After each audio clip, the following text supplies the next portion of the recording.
하나님의 말씀은 우리 데살로니가 전서 2장 우리 6절부터 우리 12절까지 우리 보겠습니다. 제가 가지고 있는 성경책은요, 신약성경 330쪽입니다. 330쪽 데살로니가 전서 2장 우리 6절부터 우리 12절까지 보겠습니다.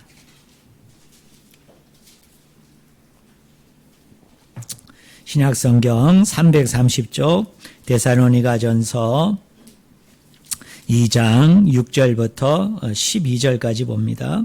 제가 말씀을 읽습니다. 또한 우리는 너희에게서든지 다른 이에게서든지 사람에게서는 영광을 구하지 아니하였노라. 우리는 그리스도의 사도로서 마땅히 권위를 주장할 수 있으나 도리어 너희 가운데 유순한 자가 되어 유모가 자기 자녀를 기름과 같이 하였으니 우리가 이같이 너희를 사모하여 하나님의 복음뿐 아니라 우리의 목숨까지도 너희에게 주기를 기뻐함은 너희가 우리의 사랑하는 자 됨이라. 형제들아, 우리의 수고와 애쓴 것을 너희가 기억하리니 너희 아무에게도 폐를 끼치지 아니하려고 밤낮으로 일하면서 너희에게 하나님의 복음을 전하였노라. 우리가 너희 믿는 자들을 향하여 어떻게 거룩하고 옳고 흠없이 행하였는지에 대하여 너희가 증인이요 하나님도 그러하시도다. 너희도 아는 바와 같이 우리가 너희 각 사람에게 아버지가 자기 자녀에게 하듯 권면하고 위로하고 경계하노니, 우리 12절 같이 읽겠습니다. 이는 너희를 부르사 자기 나라와 영광에 이르게 하시는 하나님께 합당히 행하게 하려 함이라. 아멘. 오늘은 우리 설교 제목이 좀 깁니다. 우리 앞에 나와 있는 설교 제목을 우리가 한번 같이 읽어볼까요? 같이 읽겠습니다. 어린아이와 유모와 고아의 심정으로입니다. 이 데살로니가 이 지역 안에 있는 교회가 데살로니가 교회라는 교회인데요. 이 교회가 어떻게 개척이 되고 또 어떤 과정 속에서 바울이 이 편지를 쓸 때까지 오게 되었는가를 우리가 알려면 사도행전을 좀 봐야 되는데요. 우리 사도행전 17장에 가보면 거기 2절에 보면 이런 말씀이 있습니다. 바울이 자기의 관례대로 그들에게 들어가서 새 안식일에 성경을 가지고 강론하며 라고 말합니다. 이 데살로니가 교회는 바울이 2차 전도여행을 할 때 바울 스스로가 개척한 교회입니다. 바울이 1차 전도여행을 마치고 이제 1차 전도여행을 했던 지역들을 방문하고자 이제 막 이렇게 출발을 해서 움직이려고 할 쯤에 하나님께서 바울에게 꿈을 꾸게 하죠. 그 꿈이 뭐냐면 쉽게 얘기하면 이런 겁니다. 이제 소아시아 지역은 이제 그만. 그러니까 1차 전도여행을 통해서 네가 개척하고 방문했던 여러 교회들을 다시 방문하기를 원하는데 그 지역은 이제 그만했으면 좋겠고 이제 새로운 곳에 가서 이제 네가 사역을 했으면 좋겠다. 전도를 했으면 좋겠다.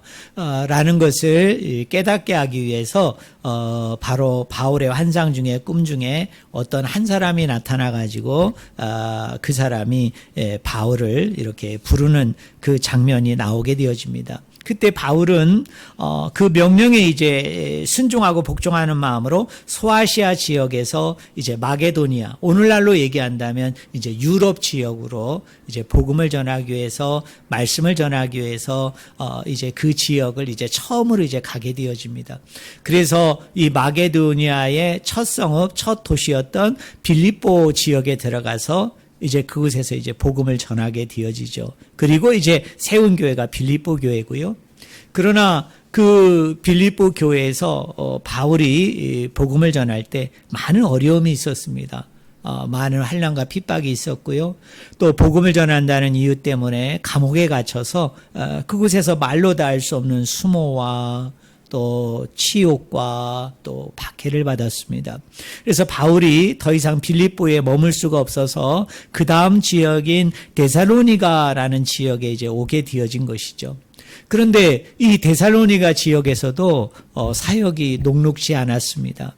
바로 바울이 복음을 전할 때 그 복음을 듣게 되어진 사람들 중에 특별히 유대인들이 이렇게 사람들을 선동해서 이 바울로 하여금 복음을 전하지 못하도록 아주 심하게 반대를 했습니다. 또 어려움을 주었습니다. 그래서 바울이 이 데살로니가 지역에서는요, 오늘 아까 17장 2절에서 얘기한 것처럼 새 안식일, 그러니까 짧게는 15일, 길게는 21일 동안만 머물 수 있었던 지역이 어디냐면 여러분이 데살로니가 지역입니다.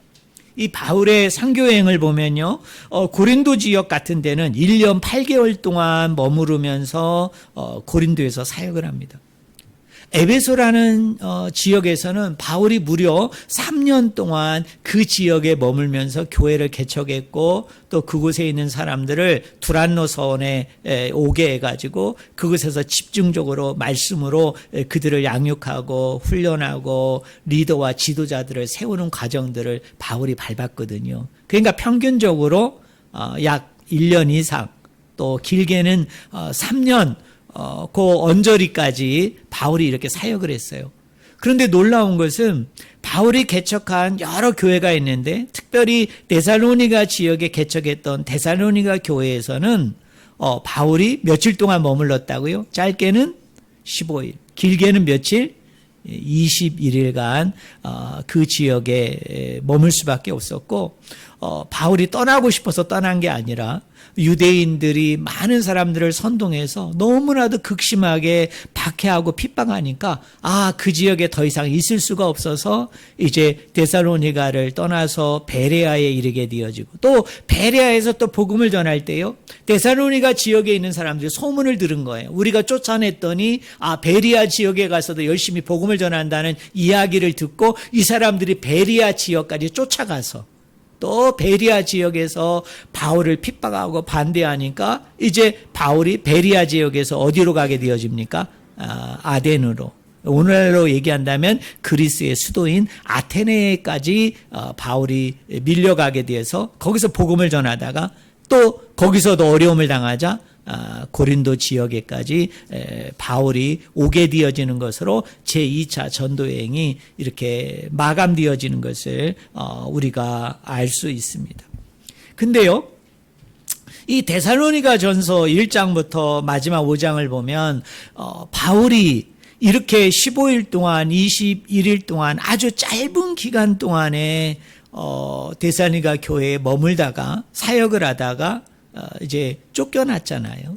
그래서 이 바울이 고린도 지역에 이르게 되어졌을 때 여러분 그 데살로니가 지역에 있는 사람들에게 이렇게 문안 인사를 하고 또 권면하고 또 여러 가지 내용들을 담아서 보낸 서신이 뭐냐면 그게 데살로니가 전서입니다. 근데 바울은 이 데살로니가 전서에서 다양한 그림 언어, 그림 이미지를 사용함을 통해서 내가 짧은 기간 동안 머물렀지만 그 짧은 기간 머무는 동안에 바울이 어떤 심정과 어떤 마음으로 내가 너희들에게 사역을 했고 내가 너희들을 어떻게 섬겼는지를 바울이 오늘 본문 말씀 6절부터 12절에 보면 이야기하고 있거든요. 저는 오늘 그 바울의 심정이 있는, 바울의 마음을 담고 있는 그 그림 언어, 그림 이미지 몇 가지를 저는 여러분들과 함께 오늘 이 시간에 나누기를 원합니다. 자, 첫 번째 이미지는 뭐냐면 이런 겁니다. 우리 한번 따라해 보실래요? 어린아이. 바울이 얘기합니다. 내가 데살로니가 교회에 짧게 머무는 동안에 내가 너희들을 어떤 마음으로 어떤 심정으로 내가 너희들을 섬겼느냐면 어린아이와 같은 심정으로, 아니 어린아이가 되어서 내가 너희들을 섬겼다. 내가 너희들과 함께 사역을 했다. 이런 얘기입니다. 사랑하는 성도 여러분, 한번 생각을 해보실래요? 바울이 데살로니가 교회 사람들을 섬기는데 내가 어린아이와 같이 되었다. 아니 내가 어린아이였다라는 말은 무슨 심정과 무슨 마음으로 그 사람들을 섬겼다는 것을 의미할까요? 여러분, 뭘 설명하려고 바울이 어린아이라는 이미지를 가져다 쓸까요? 여러분, 어린아이들이 가지고 있는 주된 특징이 뭡니까? 어린 아이들은요, 바울이 여기에서 두 가지를 설명하는 거예요. 첫째는 뭐냐면 어린 아이들은 사람을 차별하지 않습니다. 어린 아이들은 사람을 차등을 주지 않습니다. 여러분 어린 아이들 다 여러분 우리 겪어봐서 아시죠?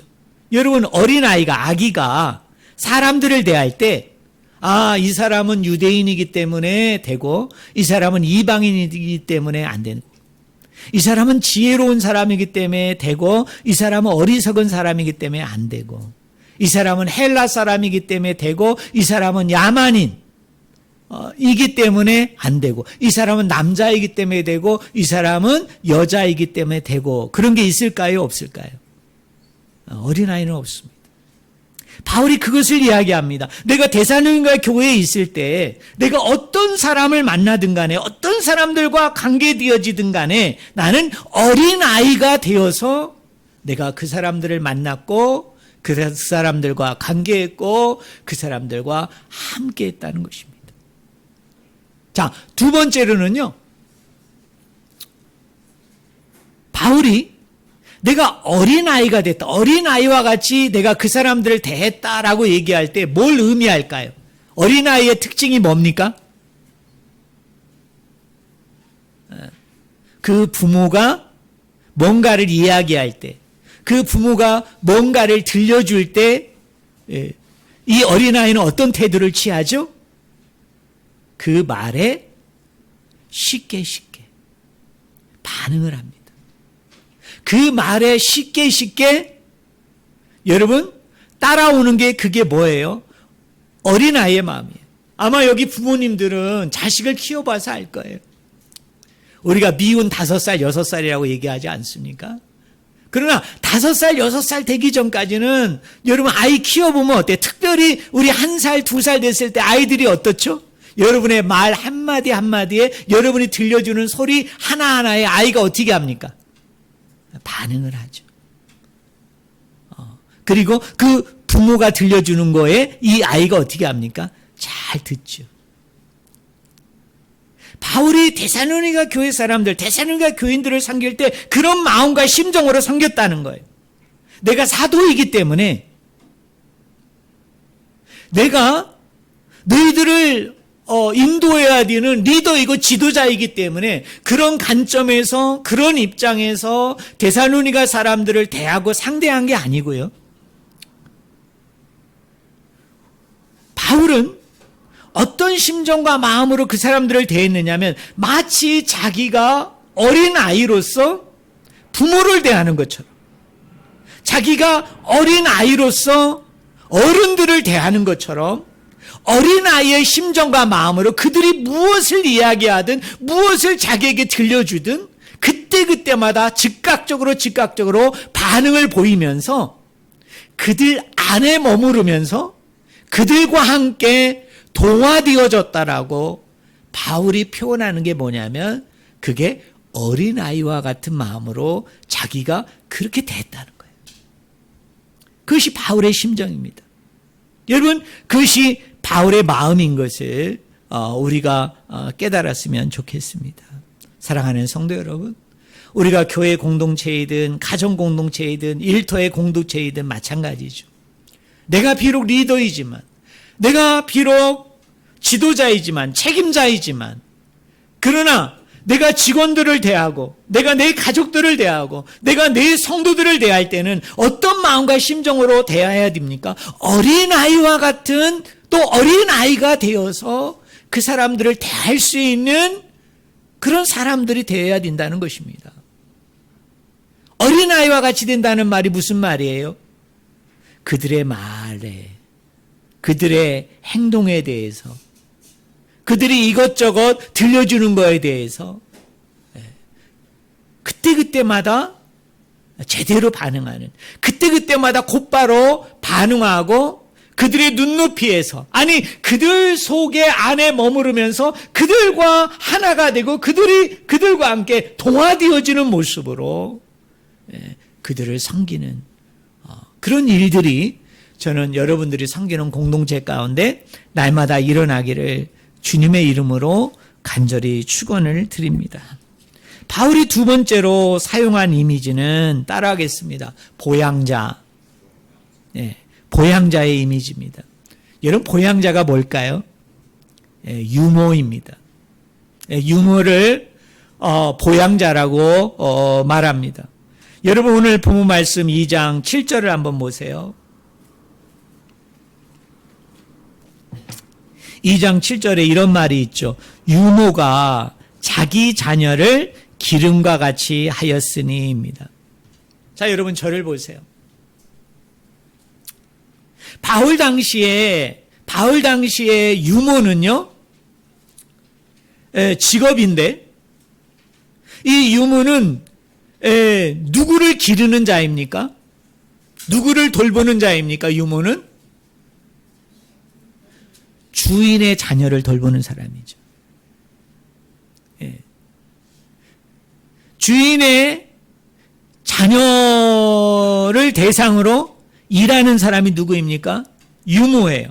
그런데 우리 성경을 가만히 보세요. 유모가 자기 자녀를 기름과 같이 했다. 바울이 이렇게 얘기합니다. 내가 데살로니가 교인들을 섬길 때 어떤 마음과 심정으로 내가 섬겼느냐 하면 마치 유모가 자기 자녀를 기름과 같이 하였다. 어떤 의미에서 모순이죠. 유모는 주인의 자녀를 돌보는 사람이에요. 유모는 자기 자녀를 돌보는 게 아니죠. 만약 자기 자녀를 돌보는 것과 같이라고 얘기한다면 유모라는 말 대신에 뭐를 집어넣어야 맞습니까? 어머니가, 부모가 자기 자녀를 돌봄과 같이 해야 어법이 맞죠. 그래야 맥락이 맞죠.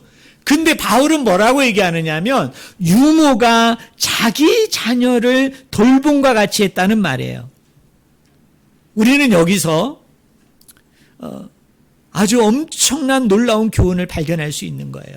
그게 뭐냐면 유모는 주인의 자녀를 돌보는 사람이에요. 근데 자기 자녀를 돌봄과 같이 데살로니가 교회 사람들을 돌봤다는 얘기는 이런 이야기입니다.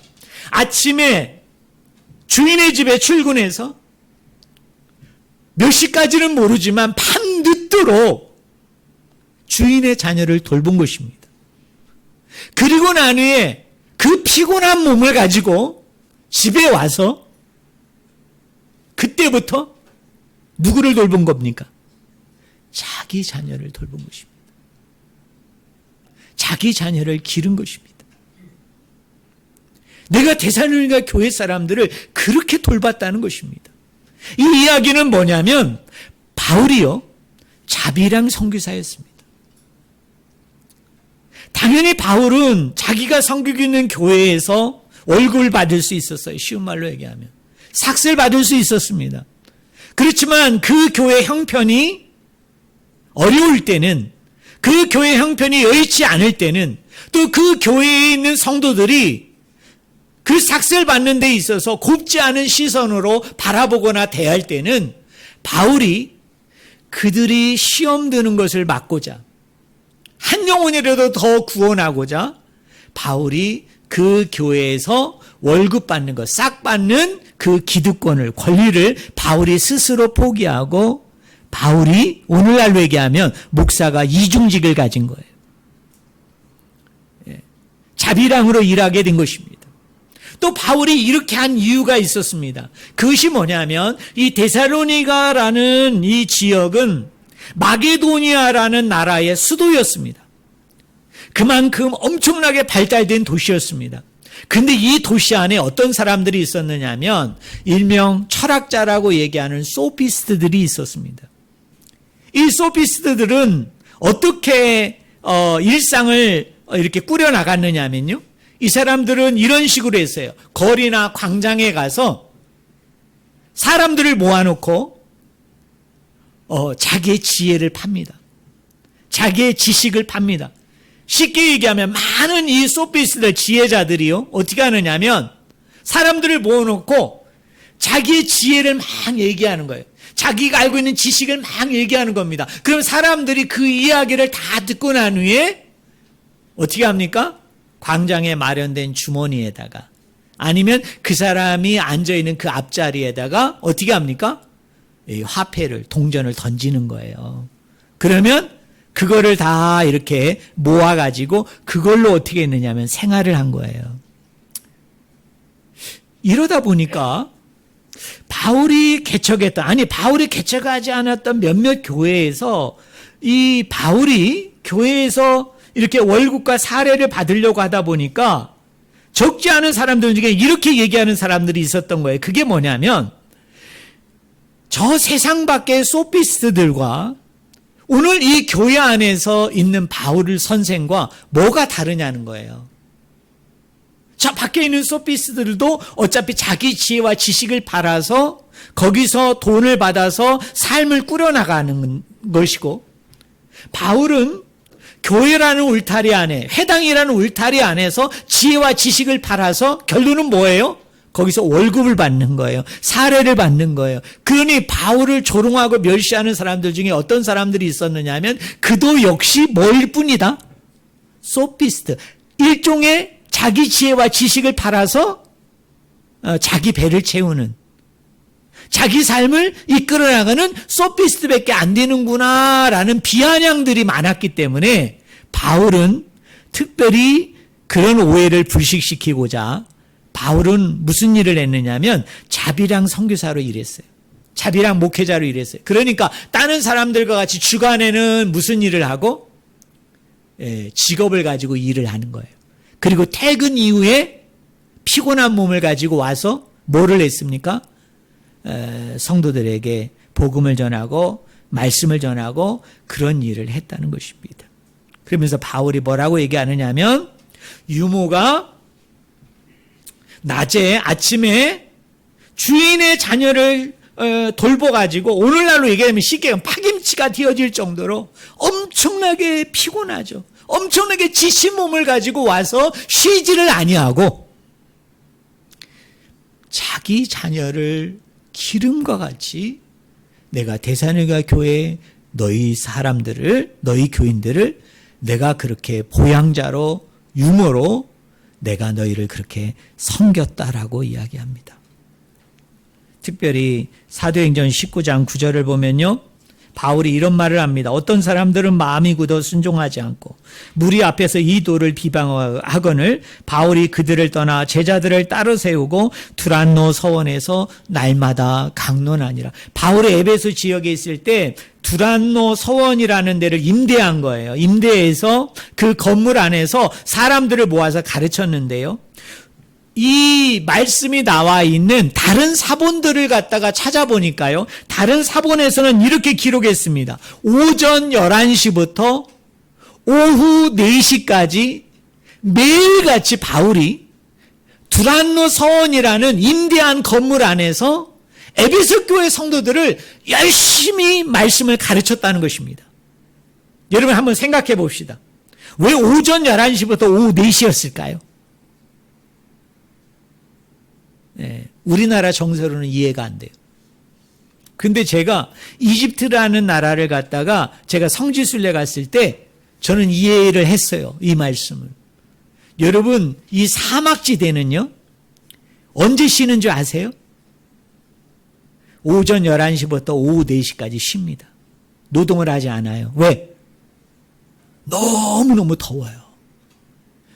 여러분, 우리 한여름에 여러분 저 농사 짓는 사람들, 여러분 언제 농사 짓습니까? 저희 아버지 옛날에 농사 짓는 거 보니까 아침에 5시에 기상을 해서 한 10시, 11시까지 일을 열심히 해요. 그리고 11시부터 3시, 4시까지 일을 안 해요. 그리고 나서 한 서너 시가 되면 밤 8시, 8시 반까지 또 그때 나가서 들판에서 일을 합니다. 그러니까 바울이요, 에베소 지역에서 성도들에게 말씀을 전할 때 바울은 이렇게 한 것입니다. 남들이 일하는 시간에는 자기도 잡을 가지고 직업을 가지고 열심히 일을 한 거예요. 그리고 남들이 쉴 때 바울은 쉬지 않고 어떻게 했습니까? 에베소 교회 성도들을, 사람들을 어떻게 했어요? 말씀으로 먹였어요. 여러분, 말씀으로 강론했어요. 바울은 그런 열정과 열망을 가지고 자기가 누구를 섬긴 거예요? 데살로니가 교회 사람들을 섬겼다. 데살로니가 교인들을 섬겼다. 저는 이게 우리 목자의 마음이 이래야 된다고 봅니다. 오늘 우리 성도들의 마음이 여러분 이래야 된다는 것입니다. 아, 나 피곤하니까, 나 지쳤으니까, 나 힘드니까.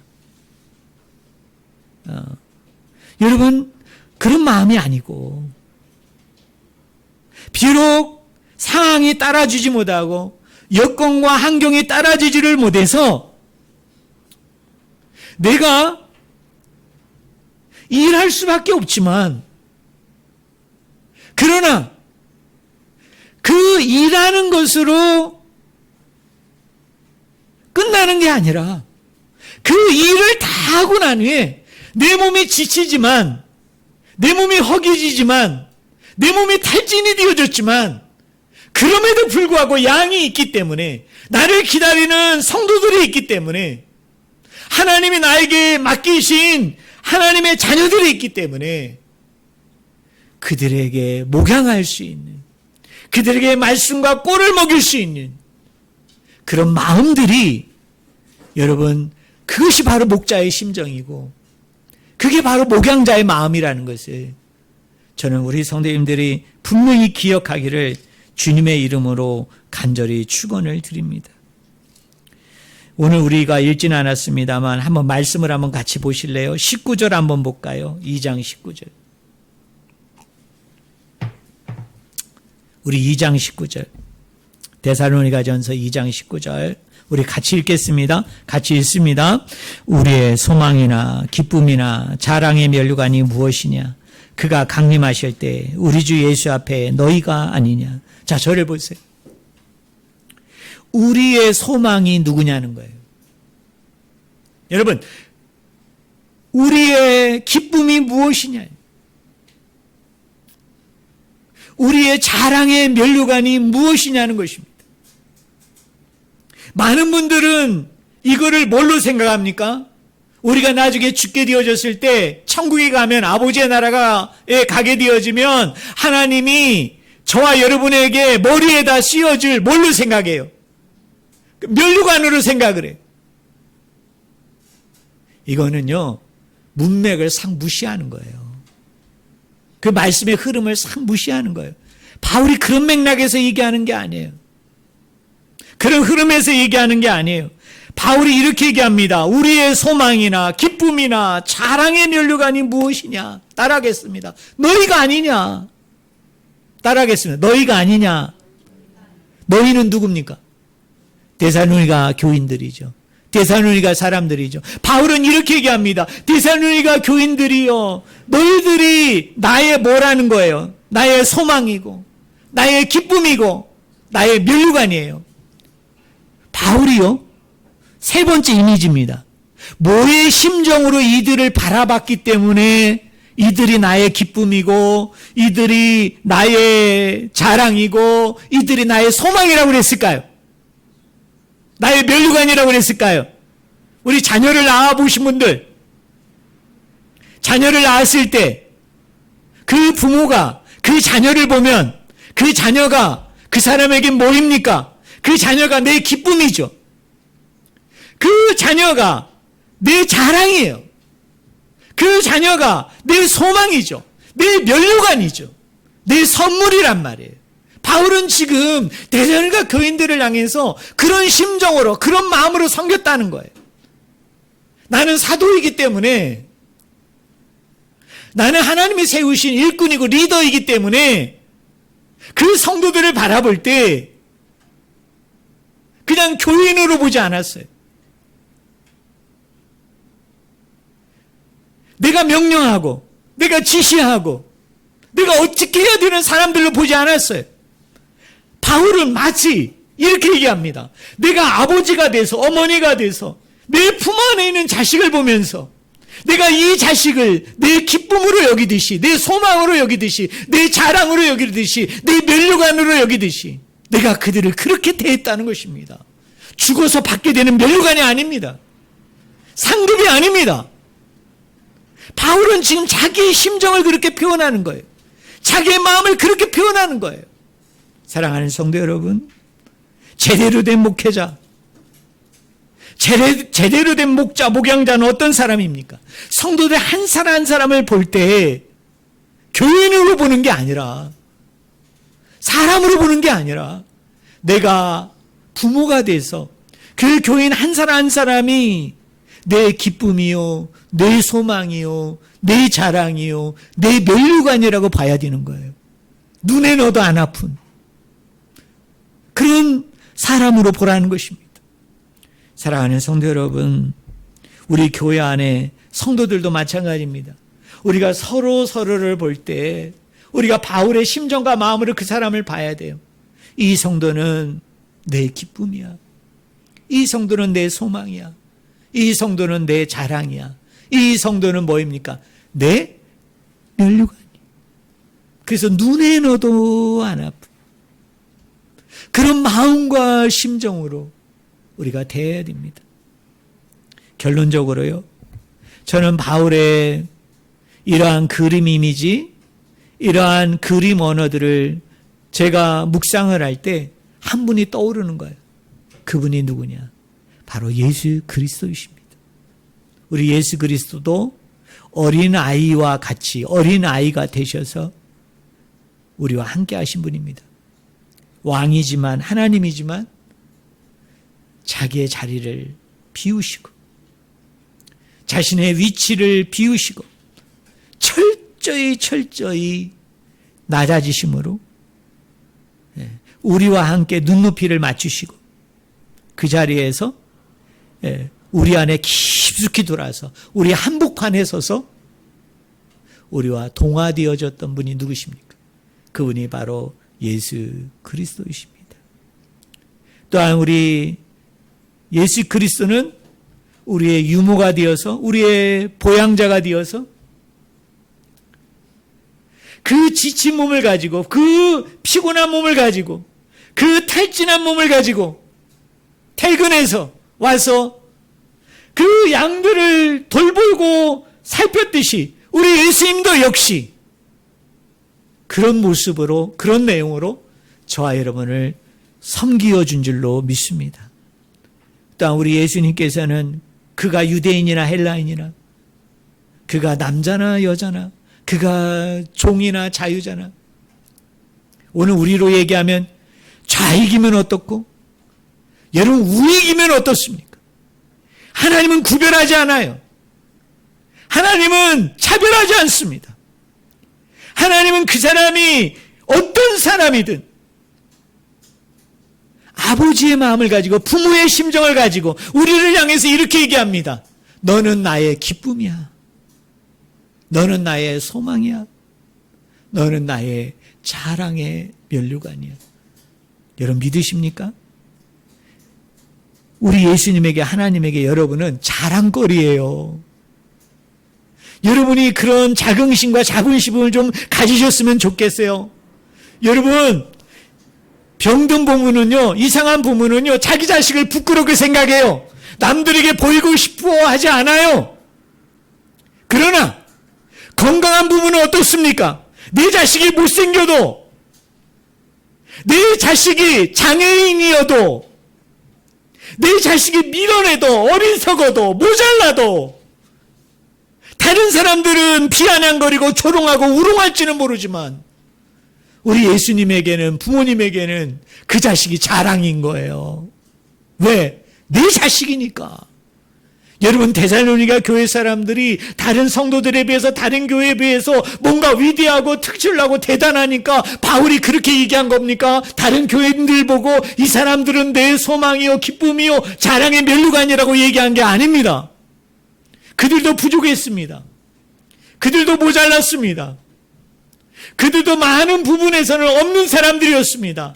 그렇지만 바울이 뭐라고 얘기합니까? 내가 부모의 심정으로, 부모의 마음으로 내가 너희들을 대해보니까 너희가 나의 소망이고, 너희가 나의 기쁨이었고, 너희가 나의 자랑의 면류관이었다고 얘기합니다. 우리 예수님도 똑같이 이야기합니다. 요한복음 3장 16절에 하나님이 세상을 이처럼 사랑하사. 여러분, 이처럼이 얘기하는 게 뭡니까? 독생자 유일하신 한 아들 예수 그리스도를 십자가에 죽이시기까지 한 그 사랑을 이처럼으로 표현한 것입니다. 사랑하는 성도 여러분, 우리가 아버지의 심장을 가지고 아버지의 마음을 가지고 목회자인 우리는 성도들을 어린아이로서 유모로서 부모로서 섬겨야 됩니다. 우리 성도들도 마찬가지입니다.